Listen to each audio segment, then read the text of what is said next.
AI is a tsunami that is coming, and it's going to wipe out everything in the West, like everything as we know it. I feel like a legitimate cyborg. Welcome to the Truman Show. Thank you. Thank you for having me. Of course, brother. We are back for another podcast, round two. Yeah, round two, except this one's looking real nice. Yeah, a lot nicer than the last time we shot this in your apartment. Yeah. So I want to talk a little bit about, I know you've gone so deep down the AI rabbit hole, and it kind of happened quickly. Why did you double down so hard on AI? Yeah, it happened very quickly. I recently got into using AI to build a business for myself. And AI is at the center of my business, and AI is in the peripherals of my business. It's what I teach. I coach people on how to get started with AI and begin their artificially augmented life's journey. And that's, I guess, a new way that I'll put that. Because that's how I feel I'm operating currently. I feel like a legitimate cyborg. I feel as though there is technology and artificial intelligence interwoven with the fabric of my brain and the fabric of my body. It sounds weird, it sounds intense, and it could be, it is weird and it is intense for sure. But it's happening. And with that being said, I want to be at the forefront of that, because I do believe that is where our future is going, towards artificial intelligence domination. I do believe that the human beings, especially in the Western world, who actively use artificial intelligence, will separate themselves from everybody else. And I do believe that the economy of the West will, one, it's going to be turned upside down, but two, there's going to be a stark separation between the haves and the have-nots. I think this is a common trope amongst literature and fiction and nonfiction alike, is that the haves will have more and the have-nots will have less. And I do believe that we are in a exponential acceleration period of that concept right now. And I think the key, it's my strong opinion, that the key to staying on the side of the haves is to learn and enable AI within your business and your life to its fullest capacity, and to be on the frontier and the cutting edge of all these advancing technologies. And with my new career path, that's at the forefront, is being on the frontier of this technological advancements. And I just so happen to find a lane in which I teach people how to do the same thing. And so it's like I'm building my escape raft, and this is how I describe it. Like, AI is a tsunami that is coming, and it's going to wipe out everything in the West, like everything as we know it. And I say the West just because that's where my knowledge base lives. Globally, I'm sure this will happen as well. But tsunami is coming, and I see it as though I'm building a raft or a surfboard. And my intention is to ride the wave as opposed to being deleted by the wave. And my new business is building or helping people build their own rafts. And that's a strong distinction there, because I really make it a point to not encourage people to hire me or hire somebody else to build their own rafts. You want people to be using this, integrating it, understanding it. Exactly, because if something goes wrong, because again, what we're doing is we're building rafts, and that we're trying to ride on the top of the wave. And if you have somebody else build your raft for you, and you have no concept of what your raft is made of, or what types of screws it takes, or even how it works in general, you're going to be out at sea floating on this huge tsunami, and you're going to need to make repairs in the field, and you're not going to be able to do that, and you're not going to be able to make upgrades in the field because you don't know what you have. And so I want to give people the tools to build their own raft, so they understand what they're building from the inside out, so that in the future, when inevitably we need to make repairs or upgrades or changes even to our raft, we're completely equipped to do so. And walk me through your journey with AI. Like, a lot of people started with ChatGPT, Claude, you're talking in the interface. What was that shift for you, going deeper? That shift was legitimately the release of these new, what we call agentic coding systems. So we have Claude Code and we have Codex. Claude Code is by Anthropic, Codex is by OpenAI. Anthropic has Claude, OpenAI has Codex and ChatGPT. These are the two heavy hitters in the space at the moment in terms of agentic coding systems. Now, these are different than simple chat interfaces that you and I are both used to, and that most people are used to. And just to backtrack, a chat interface is something like ChatGPT. If you open up ChatGPT on your phone, you query back and forth, ask it questions, ask it for advice, directions, whatever. That's simple chat interface. Now, within the last 6 months, there has been unique and accelerant advances in the technology in the way of coding systems that can actually construct code for us. Like, we can actually build code. Why is that important? The entirety of the internet is built on code. Everything that you interact with on your laptop, from the TV screen, everything is code-based. Safari, Netflix, Instagram, YouTube, all of it runs on code. And so with Codex and Claude Code, we can build things like the softwares I just mentioned, and then some. And we can build softwares and we can build applications and automations that are completely specified to our unique use cases because we're the ones building it. And the way that we're building it is because we have these super intelligent robots that sit right next to us and essentially operate our computer with us. And it's an amazing thing. Yeah, it is. I mean, you put me onto it and I've been utilizing it a lot more for sure. And I'm excited to see how quickly it changes, right? Because you said it's only been 6 months. Oh, yeah. Which, at least from my perspective, I tend to forget about that. It's only been 6 months. Where do you see that heading, the development of? I can't pinpoint exactly where the actual coding systems will go because I'm not the one driving the ship. And realistically, I say that intentionally, like there is manpower, there is companies driving the ship. And so we as a society are beholden to the direction in which they drive the ship. And I pray and I hope that they are morally grounded and morally bound to good values and virtues, but that's up in the air. And that's a little bit of the anxiety inducing part. But where I see the economy going is a different story, and that's like a little bit more real. And I believe the Western economy is going to absolutely be turned upside down. Like through and through, I wholeheartedly believe that the way that our economy has been built, we built the West on a knowledge-based economy. So I pay you because you know something that I don't. And you pay me because I know something that you don't.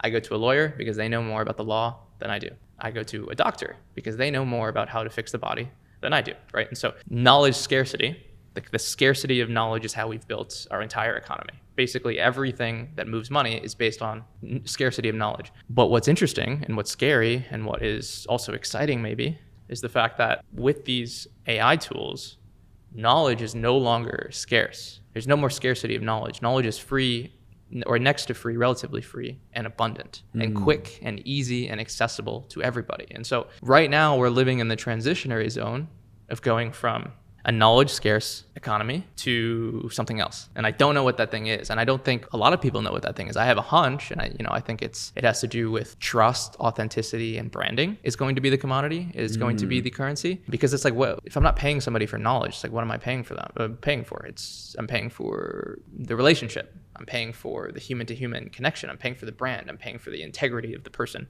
behind the brand. That's my best guess. And I don't think anybody has a definitive answer because we're right in the transitionary zone right now. And it's scary because this is where I live. I live on that transitionary zone. I study it, I learn from it, I research it every day. And a lot of people don't have the luxury to do that, right? A lot of people are head down in their office jobs or in their businesses working in the old economy. They're working in the knowledge scarce economy. And so I've been fortunate enough to place myself in a position to put my head and research the new emerging economy. And it looks a lot different than our old economy. And so things are going to have to change. Well, things are changing for sure as a byproduct of the inflation of the currency that we previously used, which was knowledge, right? Knowledge is literally worthless at this moment, because you have all of the answers in your pocket. I have all of the answers in my pocket. And you can build anything, right? The next level to that is that the knowledge is there, and now you can actually build. Right. You don't need to know how to build. Absolutely. Everybody can join the market now, which is very exciting. I can join the market with my proprietary knowledge and create an experience. I can create a community. I can create a brand to a scale that was never before conceivable.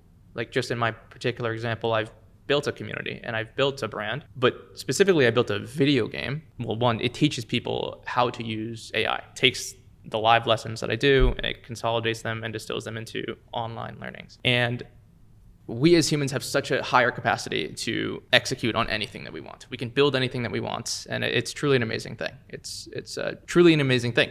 And also this adds to the chaos and the disarray of the upcoming economy in that you and I can create software that does compete or eat into the lunch of these huge software companies, like a Squarespace or like a Calendly or like a ClickUp or anything of that nature, any software-based companies, SaaS companies. We, the average consumer, now have the ability to contend with them on a real scale. Because the question becomes, why can't I just build this myself? Absolutely. Why do I have to pay for this? It's a completely valid question, and I've asked that myself many times, and I haven't just asked myself that question, I have acted on that question, and I have successfully acted on that question. Just quick little example is like for my coaching business, I needed Calendly. I needed to be able to book people into my coaching sessions. And I went on Calendly.com, and for the services that I need, they were going to charge me like $15 a month. And I'm like, okay. But I had built previously a bunch of websites using Claude Code.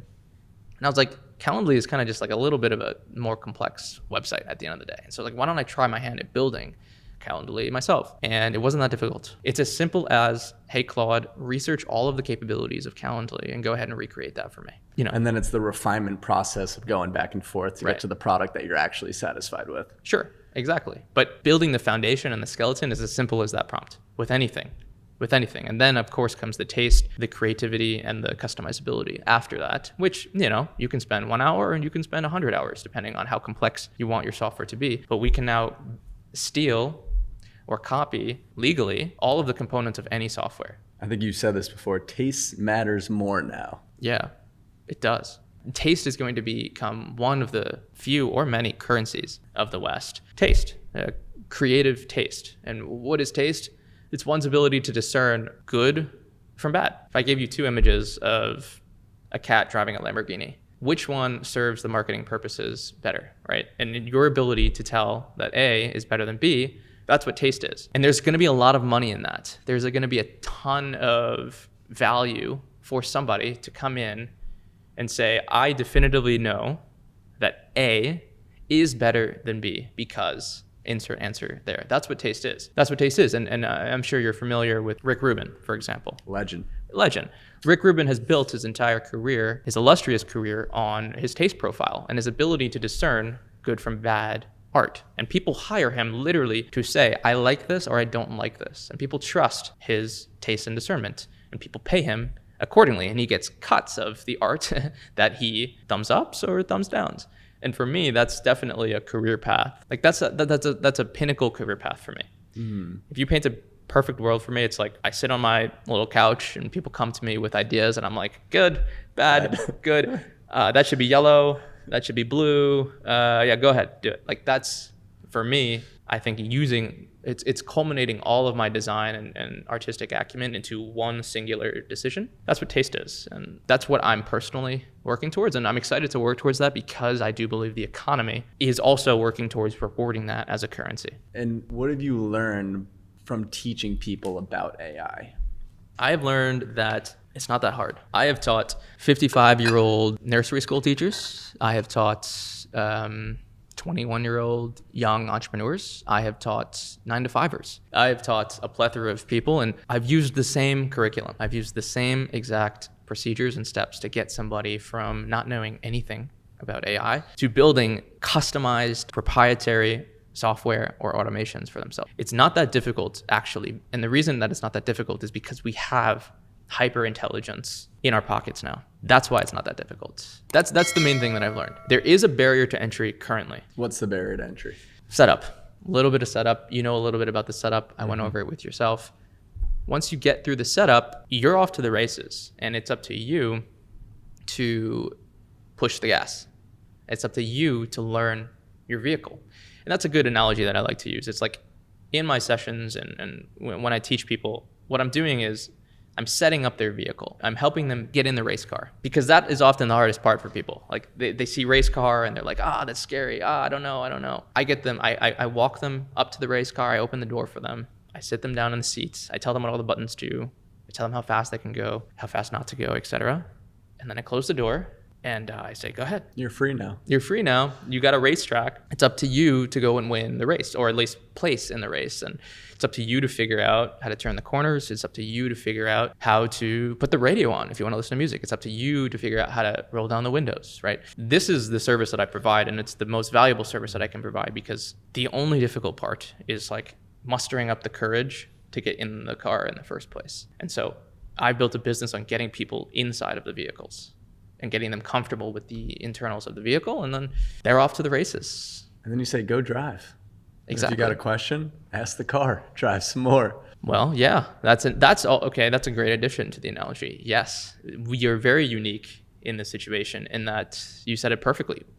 we can actually ask the vehicle how to corner this turn better. We can ask the vehicle what speed I should be going at this roundabout.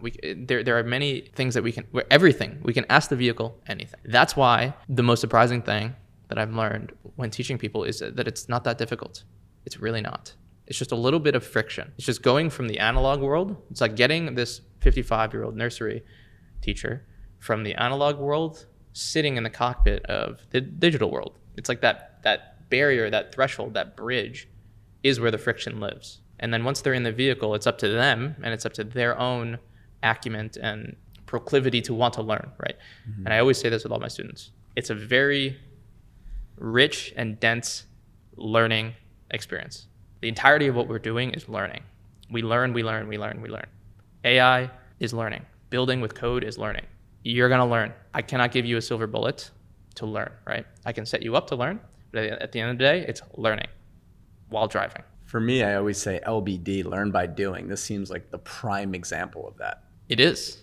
Use it. I like that. LBD. You don't know something, ask it, you'll learn. You don't know something else, ask it, you'll learn.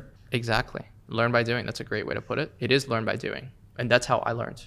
I don't have a background in coding, don't have a background in development, none, not a single ounce of anything of that nature. No engineering degree, nothing of that sort. However, I feel extremely comfortable and I feel extremely knowledgeable in the online digital space now because I have the smartest professor and the smartest tutor literally sitting right next to me as I progress through this digital landscape. And that's how I feel like that's what I feel like I'm doing. I feel like I'm progressing through this digital landscape and pioneering and sitting on the frontier of like pushing these digital envelopes and like pushing what is capable creatively, analytically. How are you currently using? First of all, I want to go to, are you still pro Claude Code?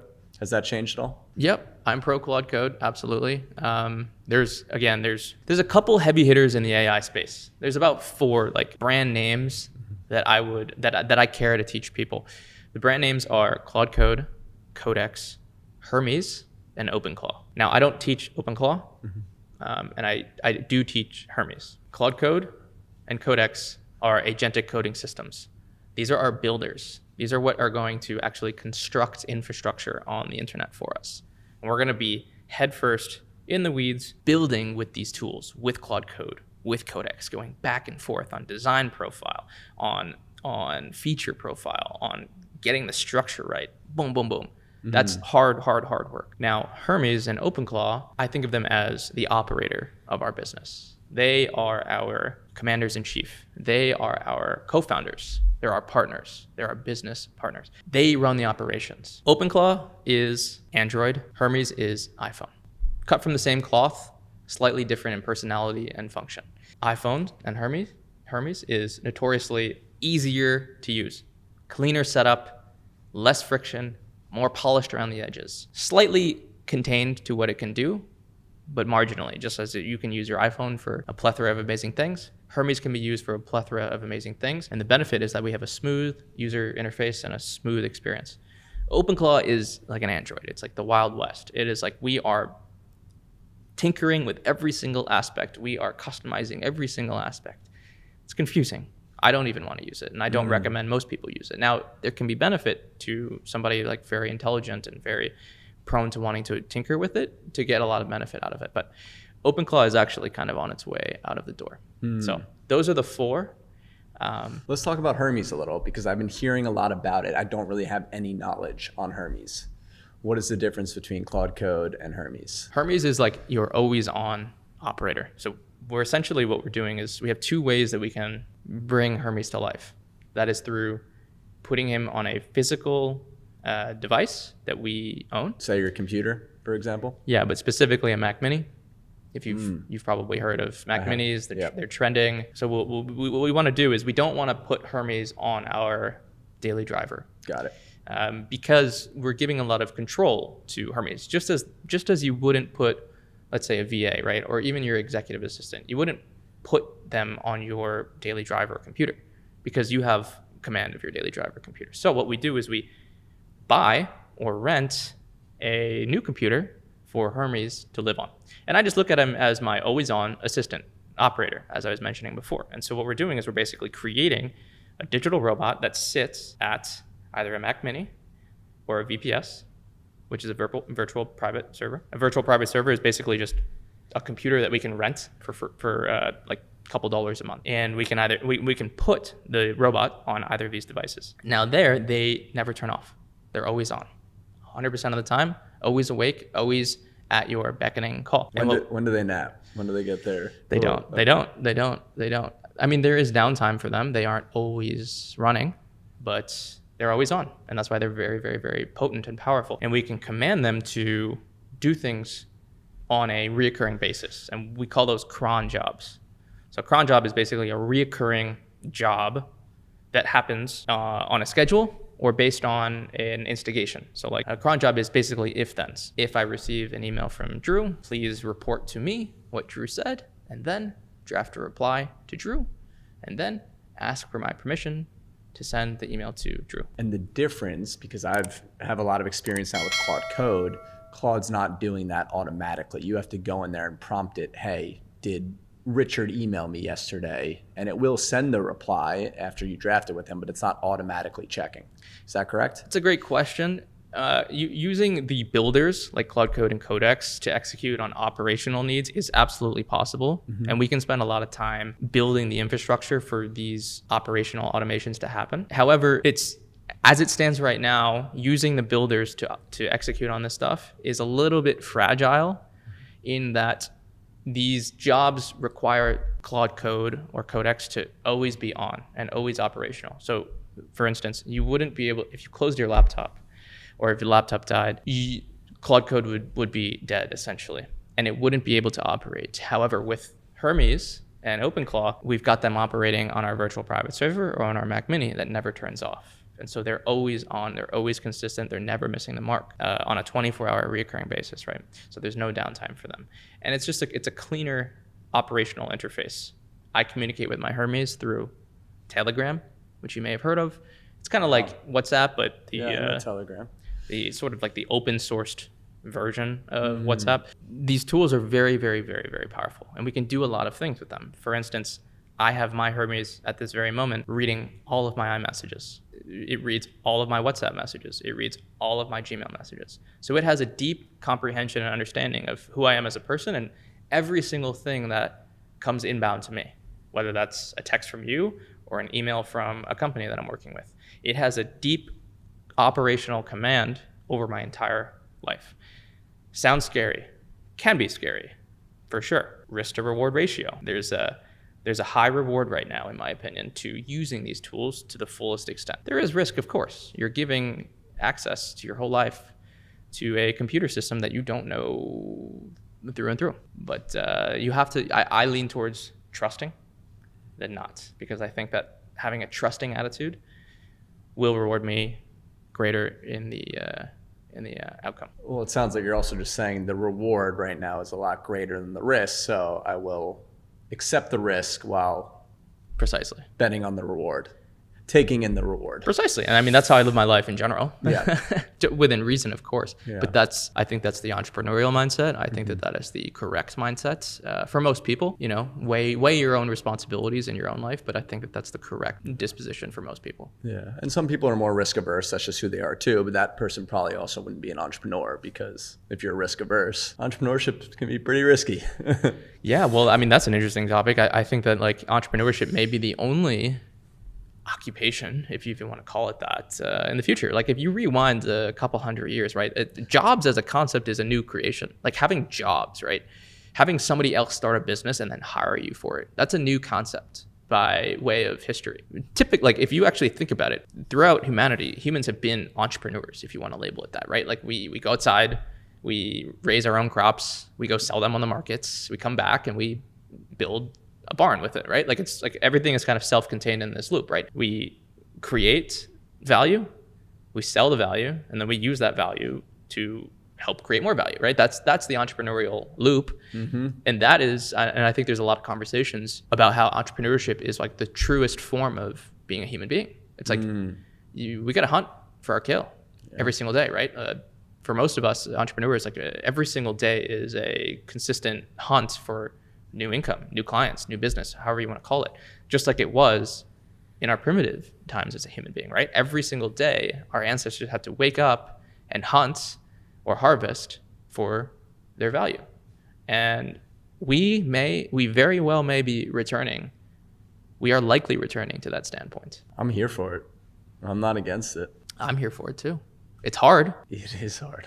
People are used to the comfort, especially in our Western culture, right? The West has actually been, America as we know it, has been built on comfort and luxury and convenience. Yes. And a portion of that comfort and convenience is the introduction of the job, because it allows people to turn their survival instincts off. It allows people to clock in, clock out, turn off. That's convenience. Now, a lot of people, some people have actually lived their entire lives from age 20 or 18, whatever, to age 90, and then when they die, in that comfort zone. And America had afforded that to a certain cohort of people that existed throughout this history.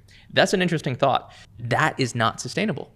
It's not sustainable for a country or nation or society to raise an entire human life in comfort. I mean, we're getting into the broader conversation of morality and stuff like that, in terms of like, is the goal for America to move towards a utopia? Like, do we want to create an environment for all of our citizens to be consistently comfortable? Is that a goal? Is it not a goal? It's a very interesting rabbit hole to go down, because a lot of spiritual teachings would say we need discomfort, right? We that is a part of growth and evolution and ultimately fulfillment. Let's circle back real quick to Hermes and Claude Code.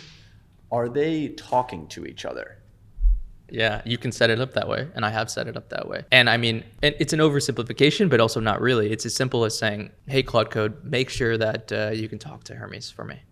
Just like, go ahead and make sure that you can actively communicate with my Hermes. And it will go ahead and build the infrastructure needed to, on the back end, communicate actively with my Hermes. But that's also an interesting topic, is like, right now, today, these AI systems they don't have agency just yet. Like, they are not going to take it upon themselves fully to accomplish the overarching mission.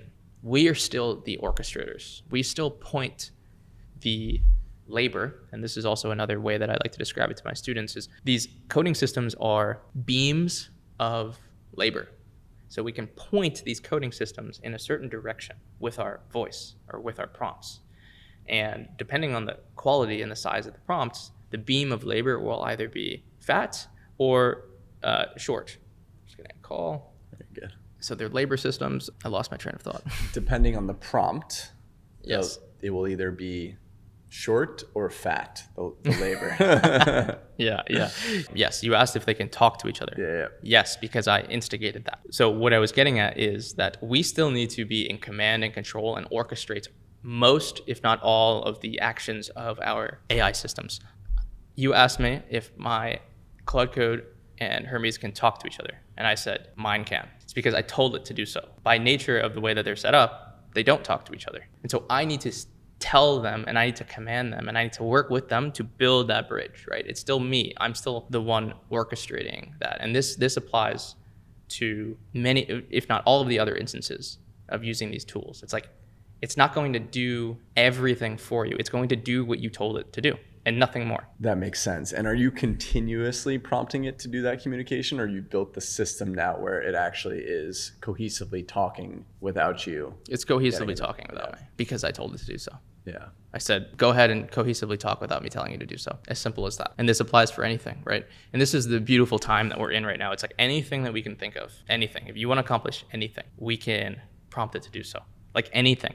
It's scary or fun or curious, however you want to label it. But this week was the first time that I had, I'm eating robot groceries. So it's like, what is robot groceries? Robot groceries is basically, I've given Hermes command over my Instacart. And I've built a nutrition plan with Hermes, and it went ahead and with my approval first, picked out a variety of groceries and ordered it for me, scheduled this, and showed up at my door without me opening the Instacart. And so I'm this week eating robot groceries for the first time, and it's pretty good. And there's a website. There's a funny little tidbit. There's a website called rentahuman.com. AIs can go to this website and rent a human, kind of like TaskRabbit, right? AIs can go rent a human to accomplish human tasks that AI can't. So for instance, if I tell my Hermes, hey, I need my lawn cut, go cut my lawn. Obviously, my Hermes is not going to jump out of my phone and cut my lawn, but Hermes will just go to rentahuman.com, create a listing saying Ty Farrago needs his lawn cut at this time. Here's his budget.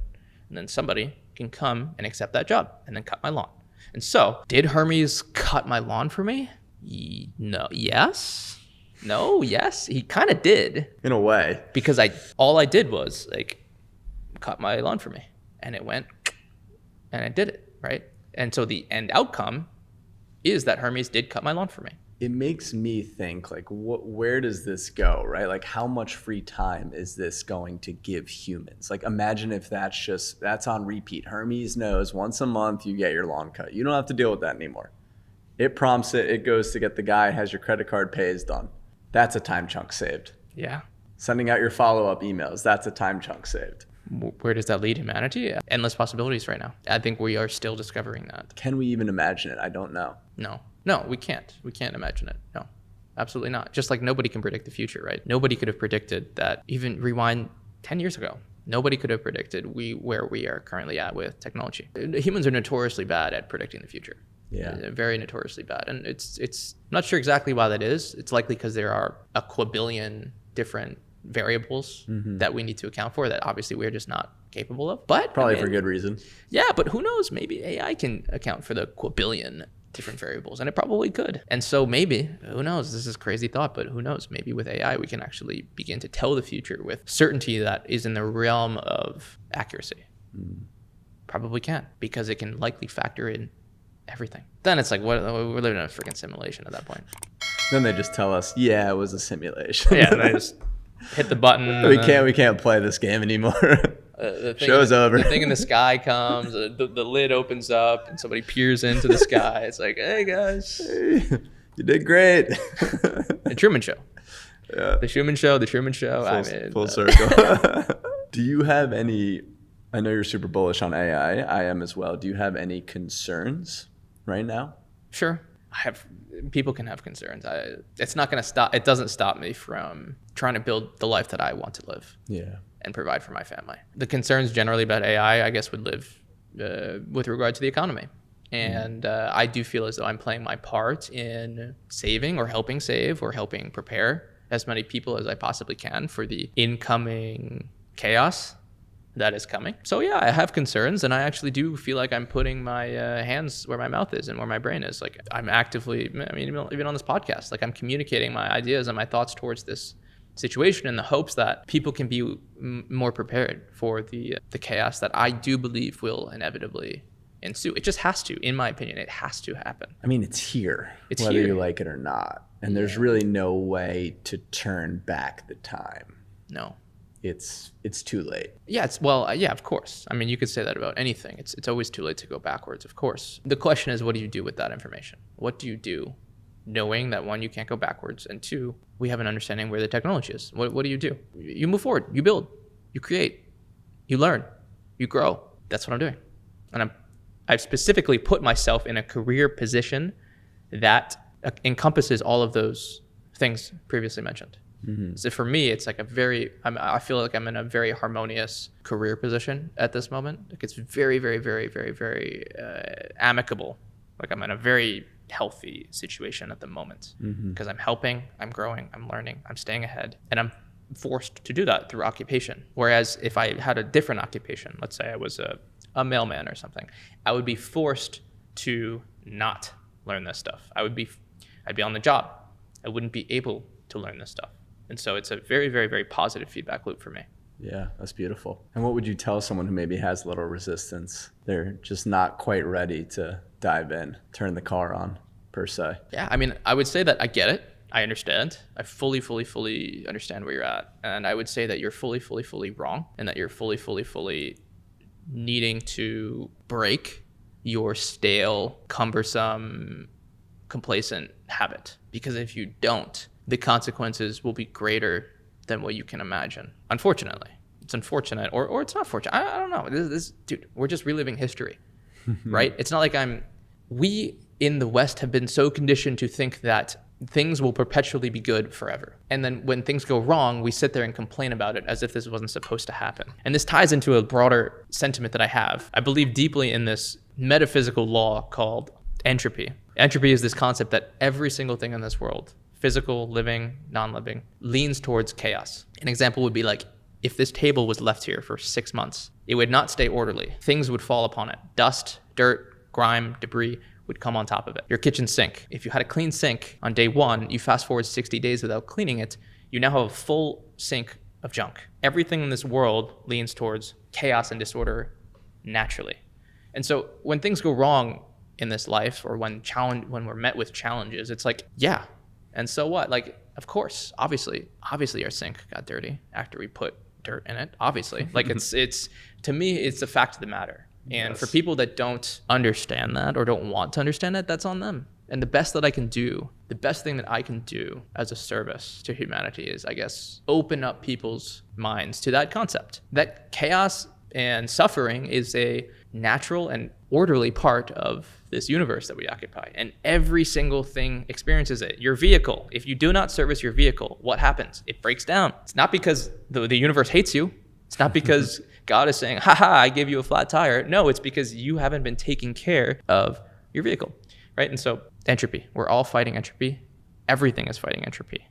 This table, that light stand, everything is fighting entropy. The bugs in this world are fighting entropy. And so we just have to move upstream with it. And we have to fight. And we are blessed that we have to swim upstream, because swimming upstream is effortful. And the fact that it is effortful means that we get a workout in. What does a workout mean? We get to grow and become stronger in that process. And so for me, I feel as though I'm swimming crazy upstream right now. Like, I am exerting a ton of energy to, one, put myself in this position, but two, also like maintain this position and then even transcend this position. That is effortful. Human beings are unique in that we can exert energy and effort, but it's not to be wasted. It is to be put back into our bodies to grow us to be stronger. That is the story of the human experience, in my opinion. It is human beings have consistently fought against entropy and won. So I'm trying to fucking win against entropy.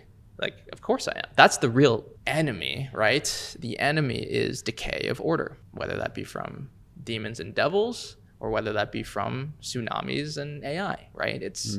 We are preserving order every single day. So if somebody comes to me and says, like, I don't want to preserve my order, I'm like, well, all right, fine. Don't. But the best I can do is be like, here's the situation. If you don't preserve your order, you're going to lean towards chaos. And you have to imagine, right, when other people are integrating this into their life, as you have and many other people have as well, like, you naturally just fall behind if you're not integrating it into your life, right? Like, there's no other way around that. You're correct. There's no other way around that.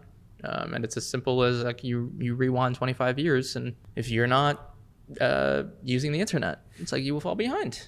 Like, every business that has yet to have a website is statistically behind their competitors who do have a website because of many factors, but one of them being visibility, right? Now with AI, the variables are multiplied, right? And so if I'm using AI in my business and Joe is not using AI in his business, there is a ton more variables that I have going for me that John does not have, in the way of many different things. I have custom booking links, custom invoices. I have an invoice dashboard. I have a video game. I have a this. I have a that. I have things checking my Gmail. I have things checking my iMessage. I have my Hermes emailing customer support on my behalf. Like, and he has none of that. He's doing it all by himself. Or if he's semi-smart, he's hired out for that and he has a team doing it. But that team costs him $20,000 a month. Right? And so the disadvantage cannot be hidden. There's no way that you can argue that this person is on the same playing field as me, or even, you know what I mean? 100%. And then it makes me think that at some point we're all going to be having this, right? How do we create that leverage again? It goes back to, what are the currencies of the economy? What is the new currencies of the economy? Taste, branding, personability, relationships, authenticity. That's how you stand out. Almost more of the human traits, which is pretty fascinating. Absolutely. Being more human is what will allow us to succeed long term. It's a catch-22, and it's a very difficult proposition. And that's why it will become a currency. Because human beings create currencies around things that are difficult. Becoming a master in a certain craft is difficult, right? Acquiring a ton of knowledge in woodwork is difficult. And so we pay somebody for the difficulty to which that craft was conjured up. Becoming a doctor is extremely difficult. And so we pay people accordingly. And so the new difficult thing would be, how do you balance AI robotic integration with the human self? And it is the humans that are going to be able to do that the best that are going to be rewarded financially the most, because that is the most difficult thing to do. How do I bolster my business and my personality with AI so much so, whilst also prevailing in my authenticity and humanity simultaneously? That's the difficult thing, and those who can do that will be compensated for that, because that's freaking difficult. Because the easy thing to do, and what most people will likely do, is just dump all this AI onto themselves and start ripping emails, ripping text messages completely with AI, not checking over anything, giving no taste implementation, just generate me this, generate me that, go do it. It's like that is essentially just a robot. And we don't connect with robots, right? We connect with human beings who use robots. But that's the hard thing. That's the hard thing. That's the higher dangling fruit, right? The higher dangling fruit is to maintain your integrity whilst having a robot inside of your body and brain. That's hard. It's hard, but it's possible, I think. Who knows? I don't know. Maybe I'm like I'll be a robot in the next 2 years. I don't know, but I don't think so. Well, we'll have this podcast as evidence to look back on.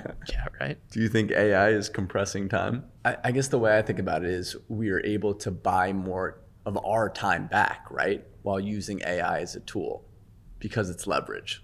So in a sense, do we have more time? Yeah, by that standard, of course. However, in my own experience, like, because we have more time, we just fill it with labor. Like, we fill it with more work. At least that's what the smart thing to do is in the time being, until you have like a resource pool that is like enough to sustain you. I think the concept for an entrepreneur, for a young entrepreneur, is like, buy back your time, not so that you can sit and drink a pina colada yet, but it's buy back your time so that you can use that extra time to create and build high leverage revenue, value, whatever the case is. And so does it compress time for everybody? Not necessarily. But for some people, yeah, absolutely.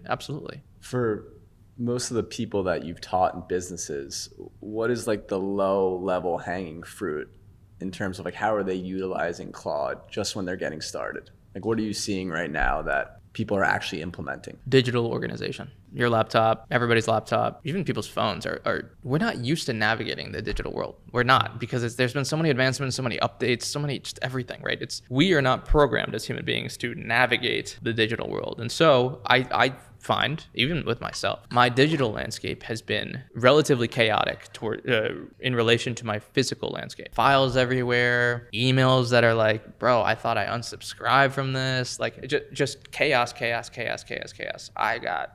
I got Dropbox, I got Google Drive, I got things in iCloud, I got things in my desktop. It's like, what is going on here? And so the lowest hanging fruit, and this is what I teach all of my students, this is literally baseline number one, and I did this with yourself, is we begin to organize our digital lives. And that starts, for me, locally on our laptops, whether that be the desktop or the downloads folder. But that's where I start everybody, because that is the highest leverage thing that I could do to get somebody experienced and feeling the effects of AI. Digital organization, who doesn't want that? And with digital organization, this is actually ties into a macro principle. This ties into one of my favorite philosophers, Jordan Peterson. He has a rule, and I'll paraphrase it, but it goes something like, clean your room before you criticize the world, which is emblematic of like, clean your computer before you have the capacity to go and do anything else, right? If we are trying to build things on the internet and we're trying to make the internet or digital space a better place, we must first come from a standpoint of cleanliness and organization and order. And so that's my priority number one with everybody, is let's bring order to our digital space before we can go try to fix other people's digital spaces and build softwares and do all this stuff. It's like, no, hang on here. This is a low-hanging fruit. Let's clean this. Let's clean up the car before we go drive it. Yeah. Don't drive a dirty car. Do some maintenance on the car. Clean it up before you go and try to race it. Absolutely. Especially when there are other people involved. Yeah. You want a clean space. You want to take responsibility for your situation. And I don't blame people for having very messy digital spaces, because it's hard. It's very hard. But it doesn't excuse the fact that we need it to be organized. And now we have a tool to organize it. What are certain things in the AI space that are exciting you right now? Anything that jumps out? It's funny. The emotion of excitement and the emotion of fear share the same pathways. They do. And so, this applies directly to the question that you asked, because yes, there are things that excite me, but at the same time, I'm fearful of them. There's been a tremendous amount of advancements in image and video generation technologies.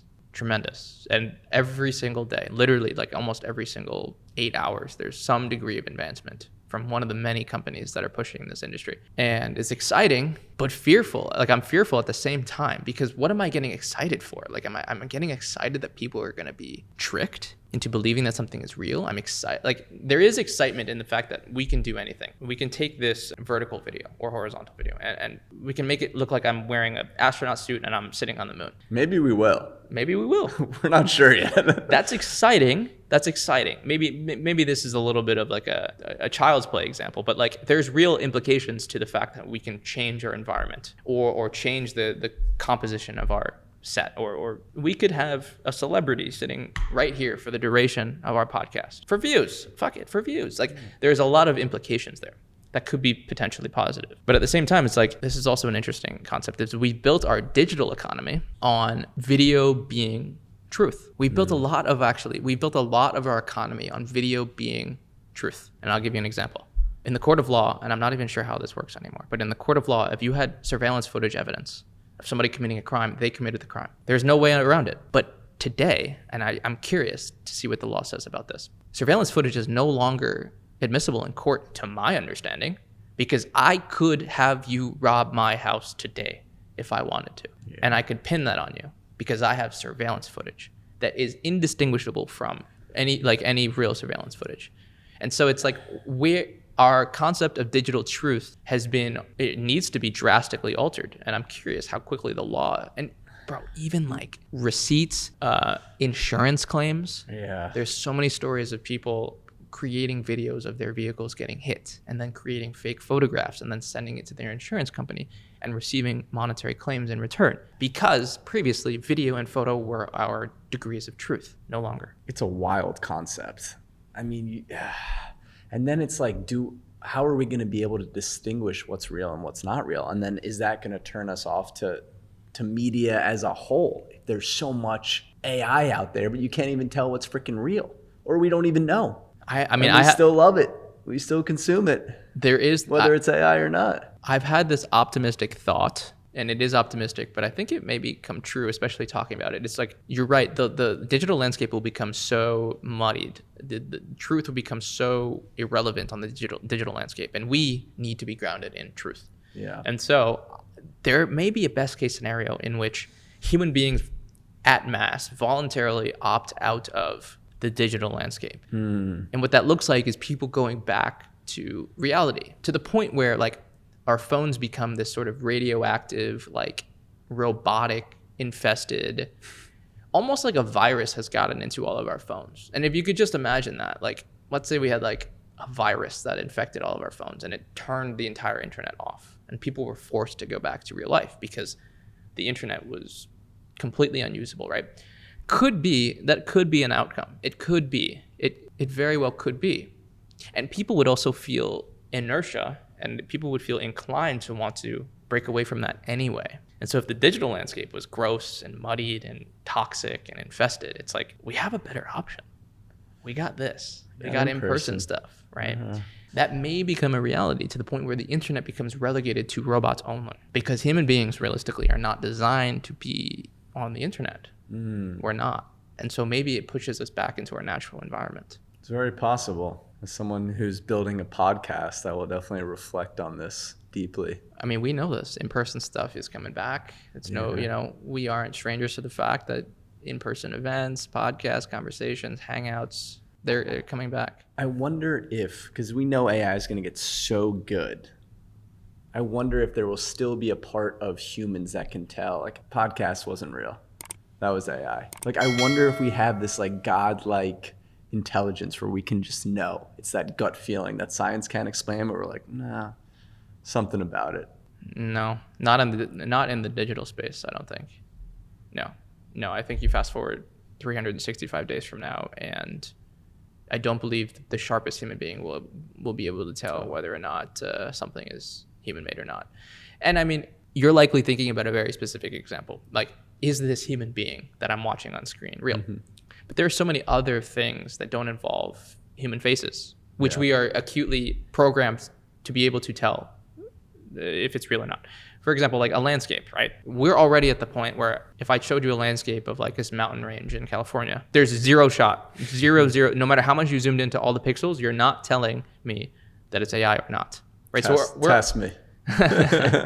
We're already there, right? And so you're thinking of a specific use case. Is this human being legitimately there? That's one tiny little AI use case. Is this product real? Is this dog real? We've already passed that threshold. We cannot tell the difference. Or we can't tell the difference. And so give it 365 days and the human element aspect that you speak of, we're not gonna be able to tell the difference. Going to your background as a videographer and very talented editor, what's happening in that space right now? Is there a lot of development in terms of video editing and obviously using AI? Yes. I am extremely bearish on the video editing market. I think that this is an interesting thought I've had. Bearish meaning like I'm not confident in the longevity or health of the video editing or video industry. For humans or for AI actually taking that over? For humans, as a career path, anything. My thought is that the value of an individual frame, and I'll speak in video terms for now, like the value of an individual frame, let's say 6 years ago, we'll call it, let's say $5 per frame. And so we have a 30-second video. Let's say there's 1,000 frames in that video, right? And so we have a certain value associated with that video based on the value of each individual frame. I believe that this inflationary essence has come into the editing and the video space, in that today the value of a single frame is drastically lower. So let's say it used to be $5. I think it's like 30 cents a frame now, if that. And I do believe that the value of an individual frame will continue to diminish as the barrier to create a frame becomes easier and easier and easier, and the human element is stripped out of it, right? So even currently, we're having robots create videos at scales that we could never have imagined. Like, I could create 200 videos of this podcast in 5 minutes if I wanted to, and just push that out. And so the value of the video editor, whose value used to be based on I keep saying value, but the value of a frame has diminished. It has drastically diminished. And so with that comes the deterioration of the video editing market as a whole. I think the videography space is doomed as well. I think it's doomed. I think it's absolutely doomed. And I made a conscious decision to get out of that space 4 or 5 months ago because I smelled this coming. And again, this is just my opinion, but based on what I understand about being in the video industry for 7 years, I'm not a hater. I thought that I was going to build my entire career on video editing, and I made it a portion of my identity. And I actually had to kill a huge portion, the biggest portion of my identity back in January. I had to kill it because it was no longer serving me, and I did not see a future in anything to do with video. I think it's an extremely low value market and currency at this current state because of the advancements in AI, but also because of what I was mentioning. The inflation per frame, the dollar that I can receive per frame has tanked. And I guess it comes back to that taste conversation we were having, right? Is that where the value is in terms of editing and creating art that is tasteful, that people want to consume, that people look at and say, ooh, I like this. I'm not sure if art can live in the medium of video for much longer. I'm not sure. Yeah, it's too saturated with gunk. There's too much, especially for short form. I used to be an artist and my medium was short form video. And my art was allowed to proliferate and speak to people because there wasn't that many options 4 or 5 years ago when short form was just coming out, right? And so my videos were able to stand a little bit on their own. But now it's my art and people's art in video form is just swarmed by an endless scrolling sea of hundreds of millions of other videos. And so we don't get airtime, we don't get breathing room with our video art any longer in its current medium on the social media landscape. I think creating art for social media as it stands currently in video form is difficult and will become impossible if we keep heading this direction. And that's okay. You just pivot. That's an art in its own self, I believe. An artist's ability to pivot the medium to which they express their output, I think is a strong skill that I always encourage most artists or all artists to practice, because you should not be one-dimensional. If you're a painter and your only form of self-expression is paint on canvas, what happens if there is a drought of canvases or a drought of paint, and paint is no longer accessible for whatever reason? Is your entire livelihood just gone? Do you not have an ability to change the medium to which you express yourself in a way that creates value, right? I like to stay nimble, and the medium to which I express my art isn't the most important aspect about my art. Art for me is communication, and it's my ideas, and it's expression of my ideas. And however, which medium or vehicle I choose to express that, that's my answer to that. Like, you should have a multitude array of ways that you can express yourself as an artist. It's diversification of assets. Yeah. It's diversification of outlets. That's why there's diversification in the first place. Because if you only have one outlet, that outlet's taken away. What do you do? Exactly. And that's what's happened in the video editing space. And so for me, I have revealed a brand new outlet of creative expression for myself. And that is through vibe coding. Like, vibe coding is basically just going back and forth to Claude Code and creating softwares or video games or dashboards or whatever. I derive a tremendous amount of creative expression through that. And my video game reflects that. I have put a ton of creative energy into creating that video game in a way that, like, I could have never imagined before. And by my video editing artistic standpoint, like, it's not the same pathway of self-expression, but it's actually still hitting that same desire for me to self-express. So it's a beautiful thing. And I do believe being an artist is, you need to be able to stay nimble. If you want to make art your career, if you want to make money with your art, if you just want to be an artist because whatever, and you want to paint for yourself and keep it in your room, none of this applies to you. But if you actually want to create a business with your art, you want to sell it, and you want to build a life around your creative expression, you need to be nimble. You have to. And even just saying that, right? If you want to build a life around something, it has to be malleable, because life is not rigid, right? And so if you're going to build anything around this game that we call life, it has to be nimble, and it has to be malleable, and it has to be adaptable. Exactly. Life itself always changing, never stagnant. Never. No. And we're in a really, really, really strong change moment. Stark change moment. And I'm curious to see how people accept it or reject it. And we're just at the beginning. We just stepped in. Yeah. We really just stepped in. We just stepped in. There's been a lot of foreplay, though. There's been a lot. We've had 3-4 years with ChatGPT. Yeah. We've been introduced to this technology for a little bit now. And we've hit that exponential arc where it's like, you're obviously familiar with exponential gain, where it's like marginal increase, and then bang, all the way up. And we're just kind of on that curved line that shoots us directly up. And you got to position yourself, right? You got to position yourself, because the person that doesn't is going to stay down while the market is all the way up. And that's the tsunami that I describe. And you don't want to be at the bottom of the market. No, never.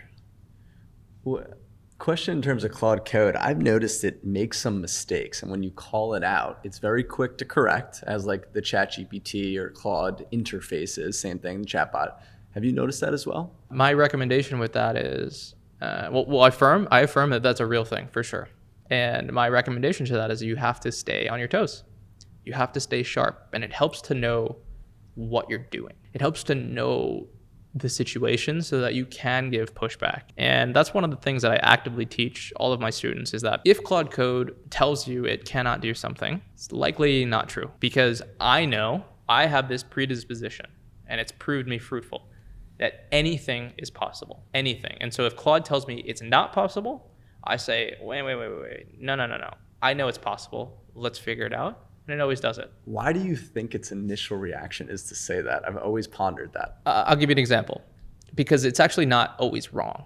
It's just not accessing all of its information. So an example would be, I have given access. Initially, I wanted to give access to Claude Code to see my iMessages. And I said, hey, Claude, I want you to take a look at all my iMessages.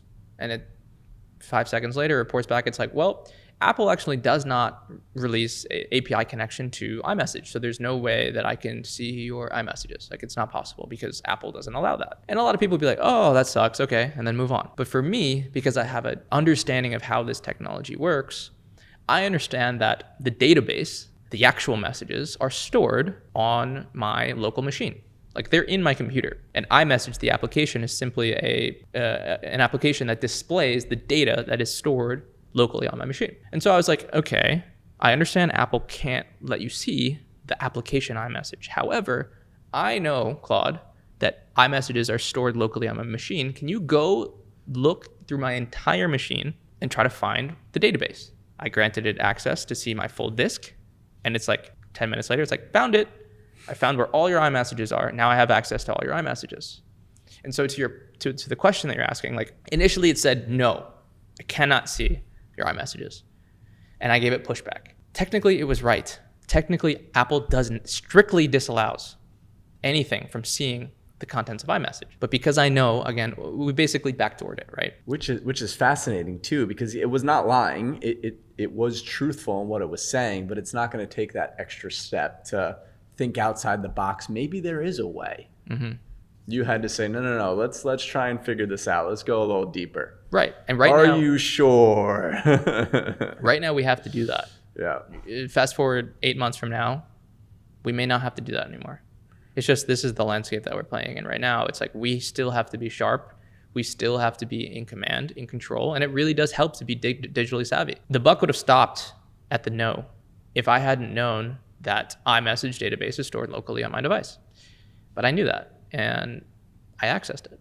And I mean, this is actually where proprietary knowledge comes into play. Like, I can sell this iMessage connection to Claude Code, because most people don't know how to connect their Claude Code to iMessage because we get an error. But I can bundle up this pathway that I've created, which I have done, and I've given it to my students.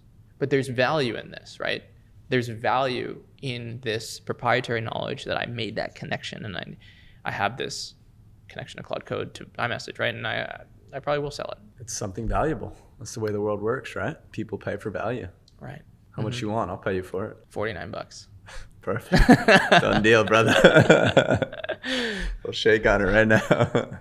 So I always end the podcast with this question. If you could go back in time, what would you tell the younger version of yourself in this moment right now?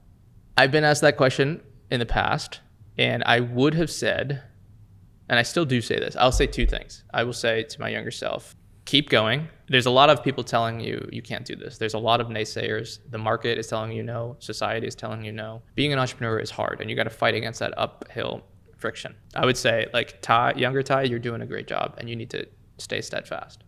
That's what I always say. But the second thing I will say is, now, having found God, I would say, bro, you got to look for God. I found God at 28, 27. My life would have been better. Just like everybody's life, in my opinion, would be better the sooner that they put their life into God's hands. And so I would tell my younger self to be more proactive with seeking your creator.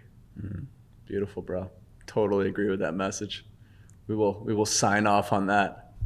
Thank you for having me, my brother. Of course, brother. We'll do it again soon. Let's do it.